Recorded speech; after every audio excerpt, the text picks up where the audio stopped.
Unai Sordo, secretario general de Comisiones Obreras, muchas gracias por acceder a esta entrevista con Público. Encantado. Con la legislatura ya prácticamente agotada, terminada y a las puertas de unas elecciones, ¿qué balance hace Comisiones Obreras de estos últimos casi 4 años de ciclo político, de legislatura? Bueno, han sido 4 años absolutamente inéditos. Nunca había pasado en la historia de nuestro país, ni yo casi diría de Europa y del mundo, que se encadenasen crisis tan variopintas y tan inéditas, insisto, como una pandemia, un confinamiento, una guerra en el este de Europa, una inflación de precios como no habíamos conocido en 40 años. Por tanto, el balance tiene que estar ligado a esos elementos de coyuntura absolutamente novedosos, donde creo que la respuesta que se ha dado en el plano político y en el plano del diálogo social, pues ha sido una respuesta diametralmente distinta a la que se ha dado en otras crisis, y pese a la inmensa dificultad de afrontar esos 4 años, sobre todo desde marzo del año 2020, podemos decir que se ha conseguido salvar al país, se ha conseguido salvar millones de puestos de trabajo, se han roto algunos de los grandes mantras neoliberales, como que era que España no podía recuperar y generar empleo subiendo los salarios mínimos y estabilizando la contratación. Todo esto se ha roto, y desde un punto de vista de protección de las mayorías sociales y de protección de las rentas, pues creo que se ha hecho una legislatura que nunca se había conocido en España, también en un contexto europeo distinto, ¿no? Por tanto, bueno, la definición de la legislatura es esa, ¿no? Inédita, con crisis consecutivas, con una respuesta integral social más importante que nunca en España y también en Europa, pero muy marcada también por el extremismo político y por el intento de crispación de la vida pública que viene de la propia pandemia y de el no reconocimiento de la legitimidad del gobierno que se hizo desde el primer momento de la legislatura, ¿no?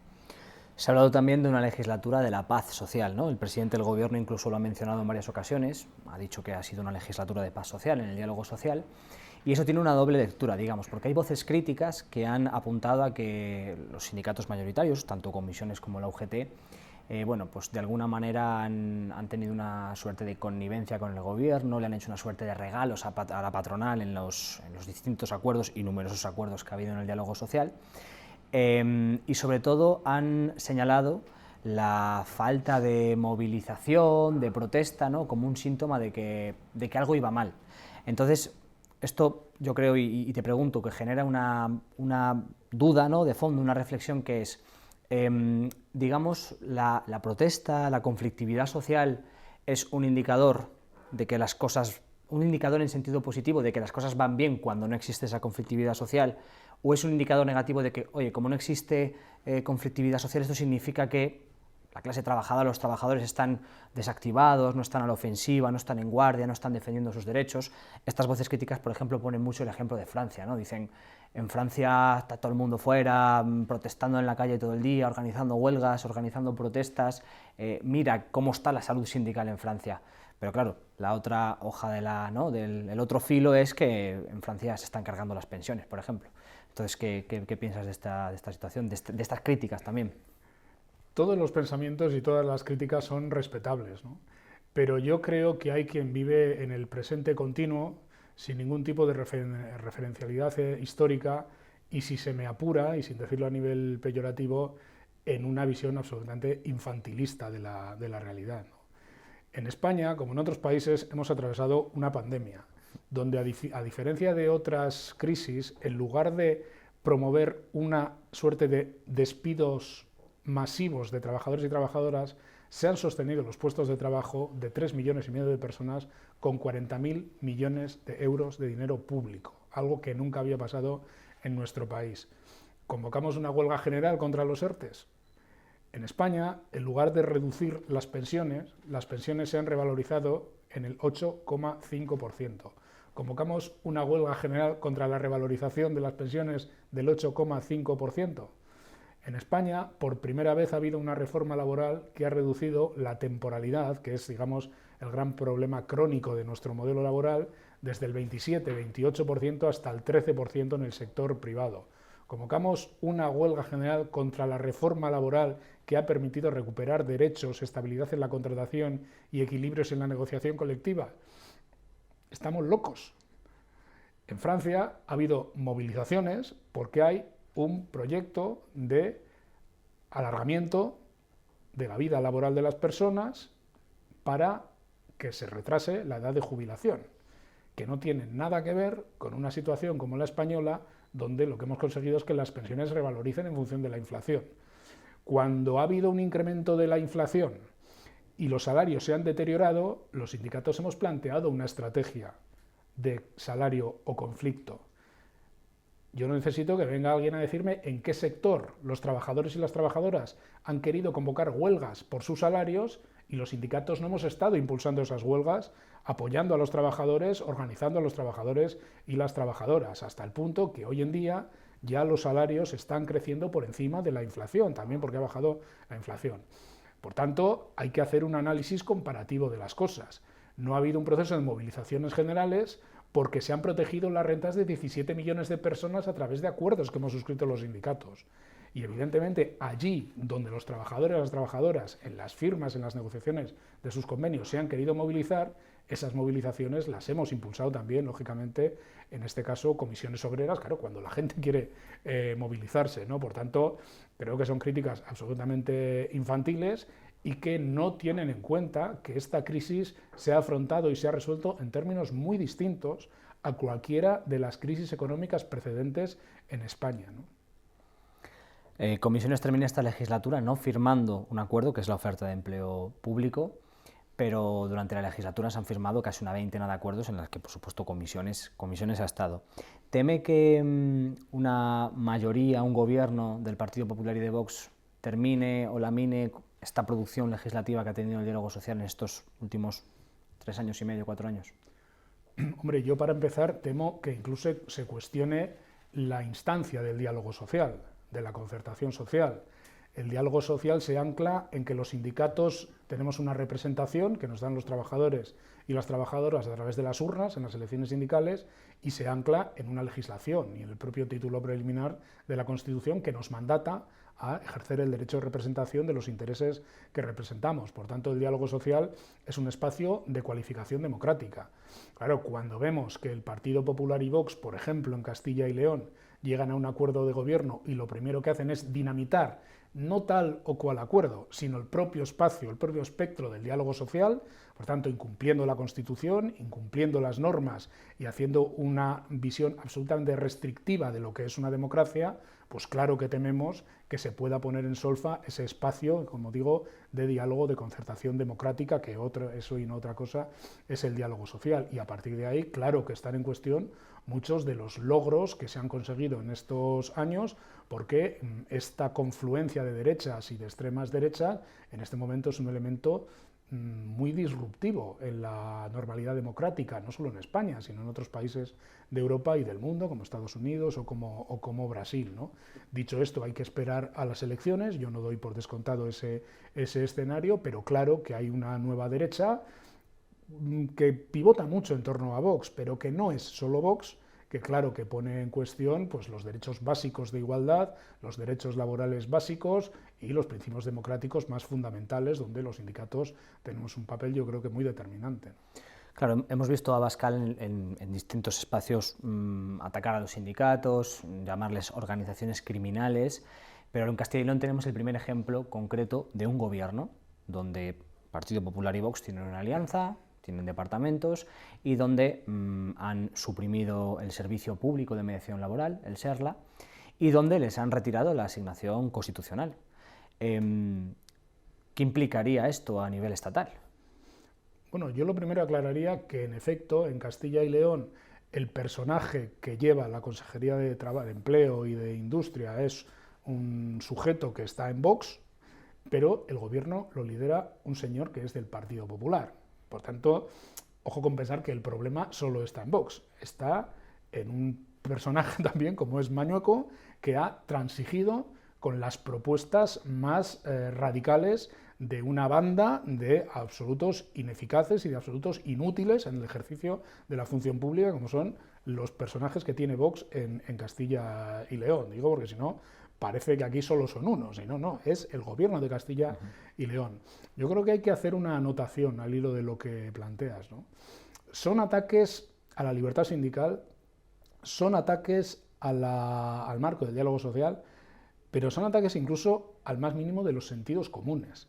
O sea, atacar un servicio de mediación laboral no es un ataque estrictamente a los sindicatos. Eliminar un servicio de mediación laboral que nos obliga a la ley a ir a procedimientos de mediación antes de los conflictos colectivos no les interesa a los trabajadores y a las trabajadoras, pero no les interesa a las empresas, pero no le interesa a la administración pública. Muchos de esos conflictos que no se pueden intermediar son conflictos que van a acabar o en huelgas o en juicios, con más gasto para la administración pública. O sea, es de tal sectarismo y es de tal irracionalidad y es de tal fanatismo las cosas que hace el gobierno de Castilla y León, que claro que son elementos de preocupación, porque esto no beneficia a nadie y perjudica a todo el mundo, ¿no? Y lo hace gente que digo yo, como digo yo, que tiene un poco el complejo de Nerón, ¿no? de quemar la ciudad y tocar la lira mientras la ciudad arde, ¿no? Pues esta gente que está gobernando Castilla y León está un poco en esa clave, ¿no? Porque no se entiende sino que un servicio que es clave para tratar de evitar conflictos, para tratar de llegar a acuerdos antes de que haya juicios o huelgas, directamente se deje de financiar porque se dice que eso es financiar chiringuitos. Un servicio de mediación en conflictos colectivos. Es alucinante. También durante la legislatura, a la hora de valorar el diálogo social o hacer un análisis de cómo se ha desarrollado, hemos podido ver como dos fases de la COE o de la patronal. Una fase de acuerdo, sobre todo durante la pandemia, cuando las empresas necesitaron recursos públicos para ser salvadas, para mantener su actividad, ¿no? Y para que no se destruyeran esas empresas.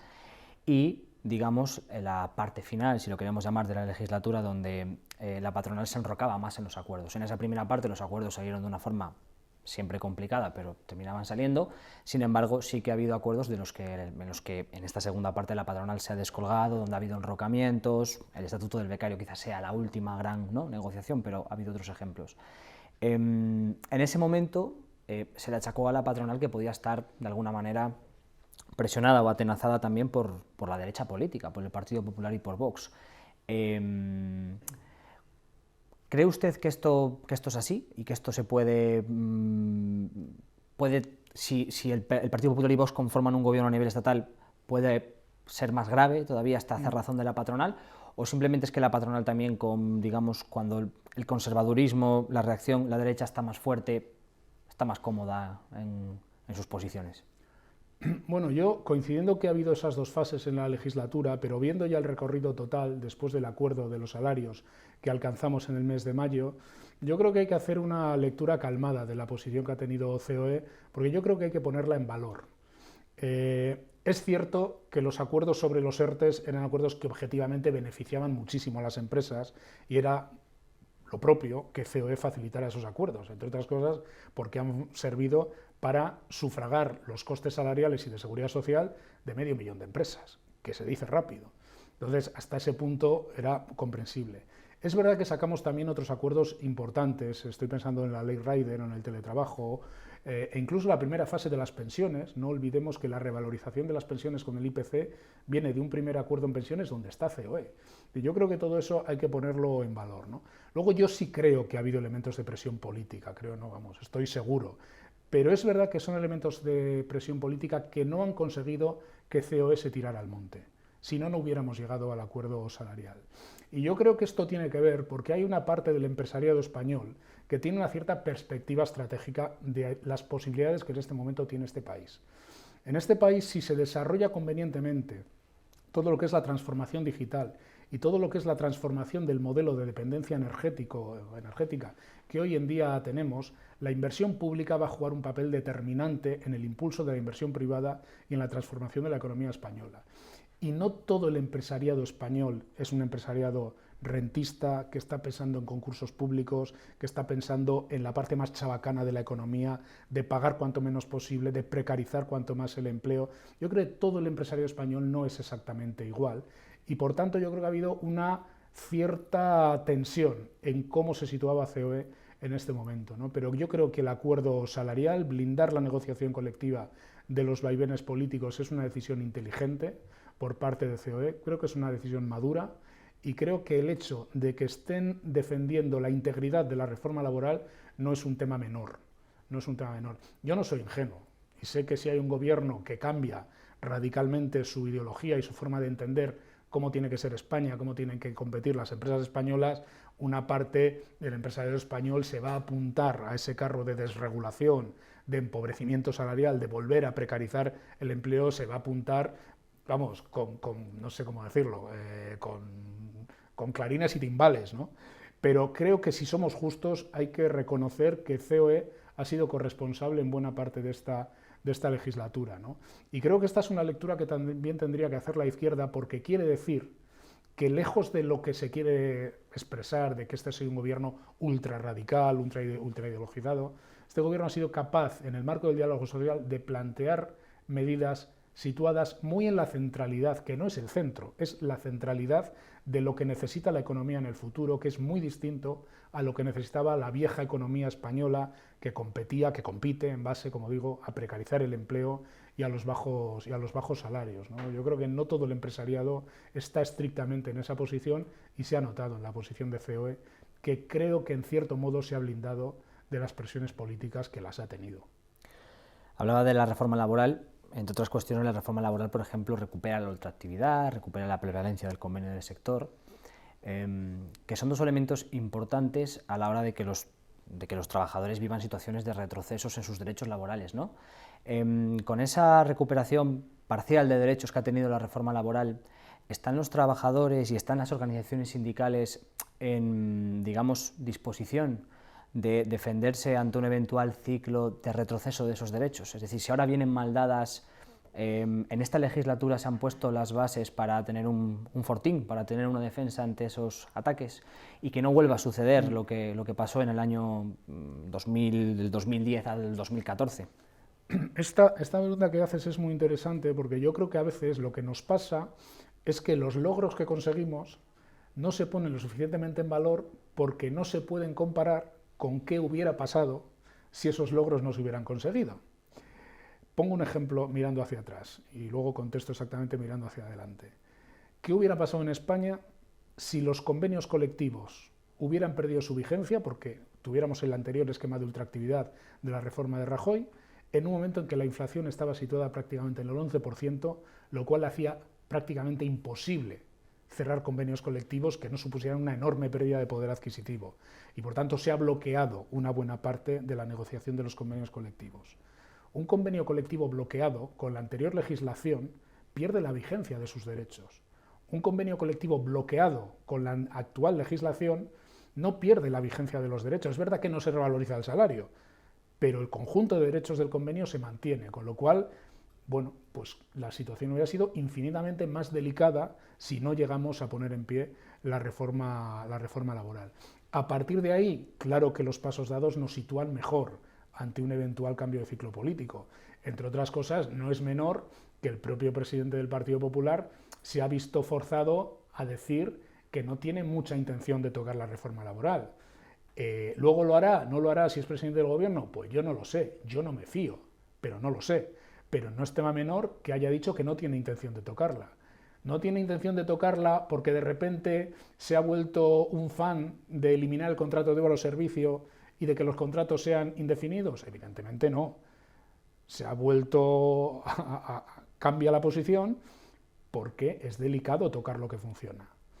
Es decir, un país que reduce un 15% su tasa de temporalidad, que tiene 3 millones más de personas trabajando con un contrato indefinido que antes de la reforma laboral, y que ancla esa reforma laboral en Europa con la Comisión Europea para recibir fondos de recuperación, que son muy útiles o pueden ser muy útiles para nuestro país, joder, te lo tienes que pensar antes de meterte como un toro en una cacharrería a ver si no va a funcionar la anterior receta y te metes en un lío. Bueno, pues yo creo que esto es prueba de que hemos acertado en bastantes de las teclas que se tocaron en la reforma laboral. ¿Te blinda absolutamente? Evidentemente no. Primero porque puede haber un cambio legislativo y luego porque, en fin, puede haber una ofensiva patronal, pueden pasar muchas cosas, ¿no? Pero nos sitúa en mejor posición ante lo que pueda pasar. Bueno, yo creo que evidentemente sí. Hablábamos del blindaje legal. La reforma laboral da herramientas legales, ¿no?, ante esa eventual ofensiva, si finalmente sucede y pasan estas cosas. ¿Y qué hay, por ejemplo, del tema de la protesta, ¿no? Porque hablábamos también antes de la protesta y de la pues sí, de la protesta social, del conflicto social, la ley Mordaza sigue sin derogarse. Bueno, yo creo que esto ha sido uno de los grandes contratiempos de la legislatura, ¿no? Yo no entiendo que aquella reforma que modificaba la gran mayoría de los artículos de la ley Mordaza se quedara en agua de borrajas y realmente sigamos teniendo una ley que, en efecto, si hay un ciclo de movilización social, es una ley que se puede utilizar contra los manifestantes, contra los huelguistas, contra los activistas sociales y que podía haberse cambiado de una forma, a ver, no absoluta, pero yo creo que sí muy trascendente y muy importante, ¿no? Yo creo que a veces, en fin, hay fuerzas políticas que por un exceso de supuesta radicalidad para lo que quieren, o cuando les interesa, mejor dicho, pues no dan pasos y no han promovido cambios que sinceramente yo creo que le hubieran venido muy bien a las libertades democráticas y de protesta y de movilización en este país, ¿no? Y por tanto yo creo que es una de las malas noticias de la legislatura que no se llegará a un consenso para modificar o para derogar la ley Mordaza. Y luego está otra cuestión, siempre en este eventual escenario, la mayor parte de los trabajadores y las trabajadoras de España no están sindicalizados. No tienen ese recurso. En España tenemos un sistema que permite a millones de trabajadores y trabajadoras estar representados sindicalmente en la empresa a través de las elecciones sindicales. Comisiones Obreras tiene algo más de 100.000 delegados y delegadas de personal en empresas donde trabajan varios millones de trabajadores y trabajadoras, pero tiene un sistema que no es particularmente proafiliativo, en el sentido que los logros de un convenio colectivo o de un acuerdo en el marco del diálogo social o de un plan de igualdad en el marco de una empresa o de un centro de trabajo se aplican indistintamente a las personas afiliadas y a las personas no afiliadas, lo cual en cierto modo desincentiva la afiliación, ¿no? Hay otros países donde los derechos laborales conseguidos por el sindicato se aplican a las personas afiliadas, o para que haya representación sindical en una empresa, más de la mitad de la plantilla tiene que estar afiliada o decir que quiere que haya representación en una empresa. Aquí el sistema es de elecciones sindicales y de aplicación general de lo pactado, con lo cual es un sistema de representación fuerte, de afiliación baja. Afiliación baja también entre comillas, porque claro, vivimos en España, y entonces te tienes que comparar con el nivel de vertebración social que tienes en tu país. Claro, si Comisiones Obreras ha tenido en el año 2022 1.060.000 personas afiliadas a lo largo del año, yo sé que puede parecer poco respecto a 21 millones de personas cotizantes, o 20 casi que teníamos en el año pasado, 20 millones, ¿no? Pero es 1.060.000 personas afiliadas en un país donde los partidos políticos casi no tienen afiliación, donde desgraciadamente la vertebración social es muy limitada y donde yo estoy convencido que nosotros tenemos más afiliación pues que prácticamente todo el movimiento social del país y todos los partidos políticos juntos, por desgracia, que ojalá hubiera más vertebración, más movilización social, ¿no? En fin, por tanto, son tasas bajas de afiliación, según con que lo comparemos. Es incomparable con otros países del mundo, como digo, donde pues, los sindicatos, por ejemplo, gestionan el acceso a servicios públicos y, por tanto, el incentivo a afiliarte es enorme, porque los trabajadores en Francia pueden gestionar su pensión, por ejemplo, a través del sindicato, o bien porque las mejoras de un convenio colectivo se aplican a las personas que están afiliadas, ¿no? Con lo cual, claro, el incentivo para que el 70, el 80 o el 90% de los asalariados estén en un sindicato es enorme, ¿no? Aquí el sistema es distinto y dentro de ese sistema, pues hombre, tener 970.000 afiliados vigentes al corriente de pago y a lo largo de un año sobrepasar con cierta amplitud el 1.000.000 de personas afiliadas que procuran al sindicato una autofinanciación por encima del 83%, no me parece a mí ninguna tontería, ¿no? Usted firma un manifiesto junto con Pepe Álvarez y mucha gente del mundo de la cultura en el que piden una movilización ciudadana masiva de cara al 23J. ¿Qué se juega el país en estas elecciones? Y también porque el documento en sí habla de esa movilización. ¿Ve usted a la gente, a la ciudadanía, a la clase trabajadora poco movilizada en estas elecciones? Bueno, yo creo que va a haber un nivel de participación alto y la gente, los términos de la movilización se miden en función de cuánta gente va va a votar, ¿no? Yo creo que va a haber un proceso de movilización alto, no sé si muy alto, pero sí creo que alto, y por otro lado yo creo que el país se juega mucho, ¿no? Yo creo que estamos en una circunstancia que no es solo estrictamente de alternancia política, que ya hemos vivido en otros años de la democracia con cierta normalidad, digámoslo así, sino que ahora realmente existe el riesgo de que una nueva derecha, una ultraderecha que ha colonizado en buena parte el análisis cultural que la otra derecha hace del momento histórico, ponga en solfa, como digo, pues el cuadro de derechos civiles, la propia plenitud democrática de nuestro país y muchos de los derechos laborales conquistados, ¿no? Yo creo que esto es así en un momento donde este riesgo además existe en el marco europeo, ¿no? Donde estamos en un momento de transiciones muy importantes y donde a mí me preocupa muchísimo que, por ejemplo, las transiciones pendientes en materia energética, en materia digital, en materia ecológica, pues las gobernará gente que directamente es negacionista del asunto, ¿no? Yo suelo poner el ejemplo que hubiera ocurrido en la segunda mitad del siglo XVIII o XIX en Gran Bretaña si la revolución industrial la hubiera liderado un partido que estaba en contra de la máquina de vapor o del ferrocarril. Pues hubiera sido una absoluta ruina, ¿no? Salvando las distancias, aquí hay quien cree que el cambio climático es mentira, que la transición ecológica es una modernez de la Agenda 2030 y yo no sé si es lo más oportuno que esta gente lidere las oportunidades, por ejemplo, de reindustrialización que puede tener España a través no ya del uso de la energía eólica, la maremotriz o la solar, sino del desarrollo de las infraestructuras necesarias para aprovechar estas nuevas formas de energía que pueden promover una cierta industrialización en España, cosa que nunca nos había pasado, porque siempre hemos sido un país muy periférico en las grandes transformaciones productivas en los últimos siglos, ¿no? Ante esta oportunidad, no exenta de riesgos, pero ante esta oportunidad, pues hombre, yo creo que hay que situarse un poco en la centralidad europea, en un momento en el que la propia centralidad europea corre el riesgo de rolar hacia la derecha o hacia la extrema derecha, porque luego vienen unas elecciones europeas, en mi opinión también, bastante peligrosas, ¿no? Por lo tanto, yo creo que nos jugamos mucho, nos jugamos la modernidad, nos jugamos los derechos de igualdad, nos jugamos los avances en derechos de mujeres, en derechos LGTBI, pero en definitiva yo creo que nos jugamos la profundización de las políticas igualitarias y del contrato social para el siglo XXI, ¿no? Yo creo que eso está en juego en estas elecciones. Y ya la última, Unai. Hablábamos antes de un eventual escenario de retroceso de derechos, pero en un eventual escenario de ampliación, de profundización de derechos laborales y sociales, ¿cuáles son los 2, 3, a grandes rasgos, retos pendientes para una próxima legislatura en la que se pudiera avanzar en derechos? Bueno, yo creo que seguimos teniendo una legislación que está muy pensada para la economía convencional y para el trabajo convencional. Y hoy en día cada vez más las formas de trabajo son mucho más variadas que la vieja economía que inspiró el Estatuto de los Trabajadores, ¿no?